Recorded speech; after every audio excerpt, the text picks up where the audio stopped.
轉來咱國內來看台中霧峰將工項的山坪，因為較壓貼，就去互人投倒廢棄物。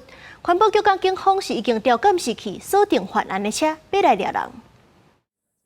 真濟裝潢廢料甲卡起來裝啊架，安尼煙，這個山坪迄規個邊仔要未少糞掃。台中霧峰區將工項這個山坪，最近互民眾發現，唔知什麼人加真濟這起厝的廢棄物，攏等佇遮。影響啊，那袂影響。係啊。好好一個山，你啊搭糞掃底下，咱就本來就無好啊。農民煩惱這廢棄物除了嚴重的破壞山林的環境，正正是雨季的時陣，更加煩惱廢棄物會甲山區的排水擋掉咧，甚至污染地下水的水源。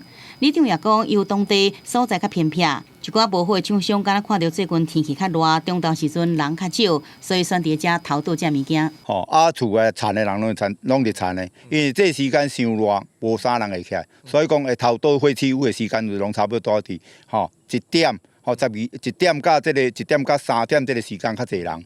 警方也調看監視器，發現10日開始有不明的貨車出現，就已經掌握資料，要用車來入人，鎖定特定的對象。環保局也轉來現場了解以外，有架設及時監控設備來加強修正。也對外界聽講，這批糞掃內底敢若有會造成癌症的石棉樹葉。工作人員來採樣鑑定了後，是講無這個物件。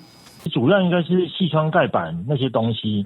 應該沒有石棉那些東西，但是因為可能量有比較多啦，大概有40-50包嘛。那個我目前掌握的是大概都是矽酸鈣板。環保局講，亂倒廢棄物的人已經涉嫌違反廢清法，除了上懸會使處5年以下有期徒刑，也可能互併科1500萬以下罰金，並且必須要強制負擔山內所有的清理，也有環境改善的責任。記者綜合報道。